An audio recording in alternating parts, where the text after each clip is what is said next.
บอกขอบอกขอบใจเพิ่นเพิ่นมาเลย นอนเด้อ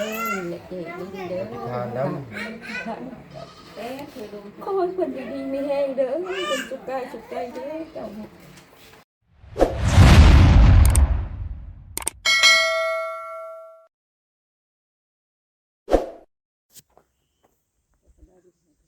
สบายดีพ่อแม่พี่น้องเบิดสุขุสุคนว่าพี่น้องอยู่ฝั่งไทยฝั่งลาวและต่างประเทศก็ยินดีต้อนรับพ่อแม่พี่น้องเข้าสู่ช่อง YouTube บ่อน้อยบ้านนามื้อนี้กับบ่อน้อยกับอ่าสีมาเฮือนป่าวอนพี่น้องเอ้ยมื้อนี้ก็กับสาวแหล่เพราะว่าทางผู้ใหญ่เพิ่นคือแม่ลิ้นเพิ่นก็ได้มอบหมายให้บ่อน้อยเพิ่นจะฝากกินทานน้ำพี่น้องเอ้ยมื้อนี้ก็มากับสาวแหล่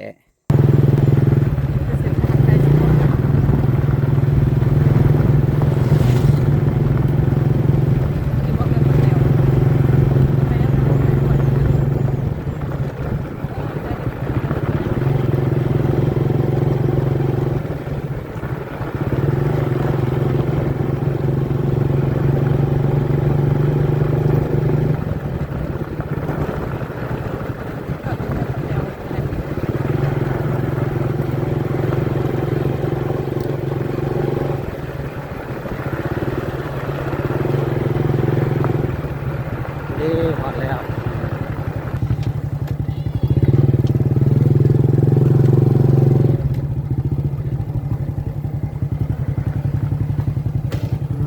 โต้กันปลาแต๋ว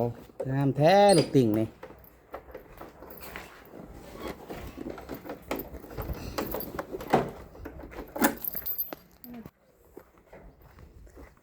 มาฮอดแล้วเฮือนป่าวอน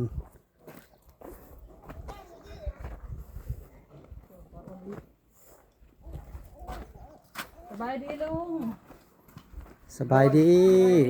สบายดี บ่ได้มาเมื่อนาน โดย ถ้าเพิ่นในห้องกระต้มบ่ มือตั้ง มาบ่ แม่นเรียกเพิ่น นั่งน้ำลุงนี่เจ้านี่ขอแสดงความเสียใจนำเด้อลุงเด้อมาเมื่อหน้าตามาเมื่อหน้าตามาเอาก็เว้ากันจบเจืออยู่มื้อน่ะเพิ่นว่าเพิ่นว่าเด็กน้อยนั่นค่ะบ่มีคนเลี้ยงเพิ่นก็สิเลี้ยงเนาะมื้อนั้นเนาะลุงเนาะ น้ำแผล โอ้ ลงหมด ย ยังไงอยู่ สบายดีป้า สบายดี สบายดีลุง โดยมื้อนี้อันเพื่อนเมลินที่เฮ็ดเฮือนให้สบายกว่าเถิดอันนี้เพิ่นฮู้ข่าวว่าป้าของสบายเสียเพิ่นก็มาแสดงความเสียใจนำนะป้าแสดงความเสียใจนำลุงกับป้าเสียคนที่หักครอบครัวไปแล้วป้าเนาะเฮาก็ตกใจเฮาก็แบบฮู้ว่าป้าเสียตกใจเพราะว่าเว้ากันดีๆมาก็ไปมาหาสู่กันหนนะ มาแต่ละเถื่อต้องได้เวทเนาะ มาแต่ละ ถึงว่าเขาสิบ่ได้ถ่ายคลิปให้หยังก็ได้ เพื่อนกลายเป็นเพิ่นได้อยู่เพื่อนงามแล้วพี่น้องเอ้ยอยู่เพื่อนที่เอ้ยตะลีเฮ็ดให้เพิ่นวันนี้ทางร้านก็เอาเงินที่มาลินเพิ่นฝากมาให้แหละ กินทานน้ 500,000เด้อลุงเด้อ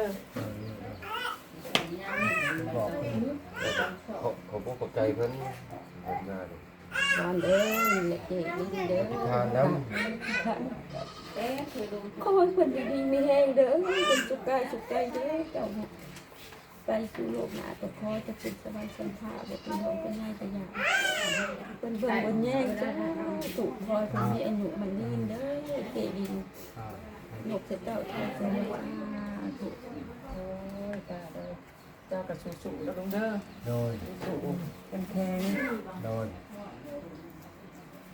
หน่อยยังมีลูกเต้าอันนี้บ่อัน คอยรักเคย อ๋อ อันนี้ก็รักเคยคอยก็รักเคย ลูกกะลาเอง ลูก เนาะ เคยลูกเคยลูกเคยเฮา ำมีแต่สู้ๆแล้วยังมีป้ามีลูกมีหลาน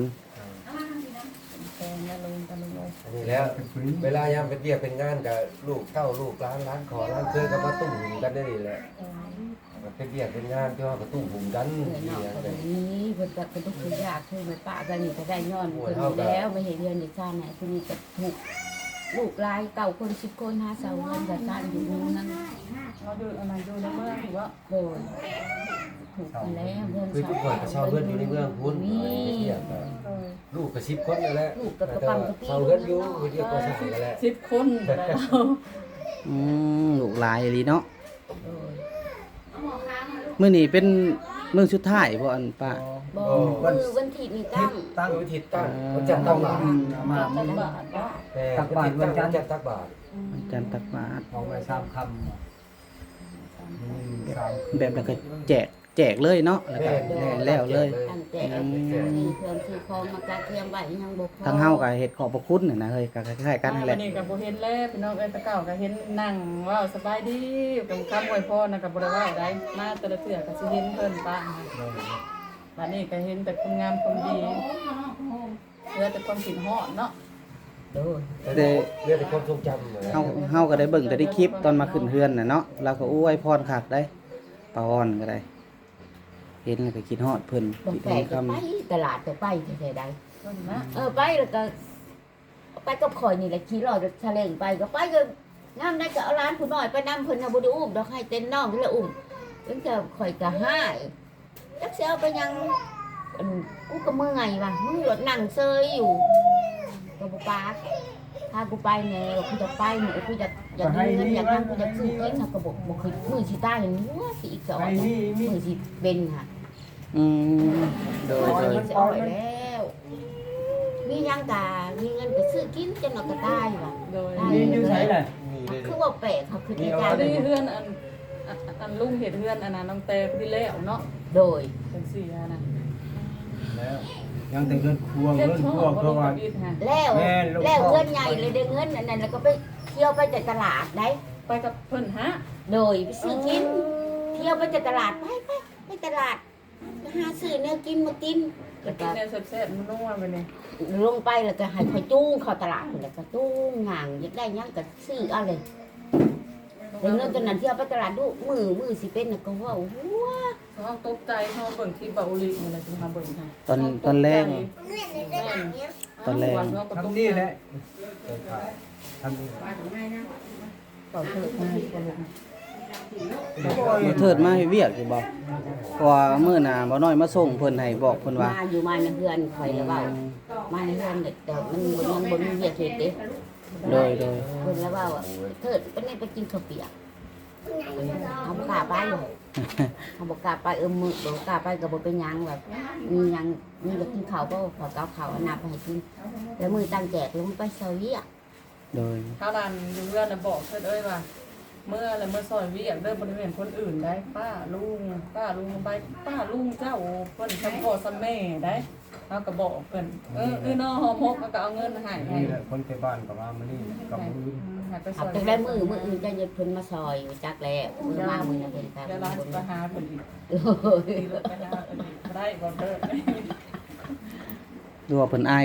ายคนบ่เห็นคนหลายเลย เป็นคนลายเบิ่ง จริ จั ง งแม่มันก็มันก็ยังบ่มีอย่างหยังดีเวียกร้านเธอลำบวงก็มันก็เป็นเพลงไม่ยิงเนาะยังบ่มีอย่างหยังมักหนาปลาป่าน ให้มาย่อมานะซอยแบบนี้ โดยจังได้ปัดมือปลาของบุญนี่ก็สิมื้ออื่นหรือว่าปลาของบุญนะมื้อตั้ง ก็สิอายเพิ่นมาไปย่อ มื้อ ซ ส อง ย สการบ่น้อยกับสะแหลกอะพาลูกไปเที่ยว ฉันเนี่ยก็เป็นเจ้าเดี๋ยวมันสุดท้ายเลย ลุง เอาก็ขึ้นมองได้ขึ้นน้ำป้าน้ำลุงอยู่พี่แหละปกติว่าพาเข้าไปตอนเช้าอะไรสิมาประมาณเที่ยงก็สิมาอะไรสิมาพี่ โดย ปัดไปฮอดแล้วก็เจ้าบ่มาบัดนี้ลูกกะ โดย ส่วนไปต่อท่าข้ออีก บ่ได้ว่าแนวใดบ่ได้ว่าแนวใด ไปเฮากันไป เพราะว่า4โมงเนาะ โดย ไปผู้ใด ขอบใจ โดย เด้อเจ้าอยู่ดีมีแฮงได้ดีเด้อมีอายุมันยืนเด้อมาสอนมาชูปากร้อนเพิ่นก็ได้บ่ได้อยู่น้ำเฮาแล้วจากไปแล้วขอให้เจสุขกายสุขใจผู้ไปก็ขอเป็นสวรรค์ชั้นฟ้า ป่าด้วย โดย นั้นสั้นแล้วพวกร้านกราฟก็ได้มาเด้อมาบอกเด้อขอบใจหลาย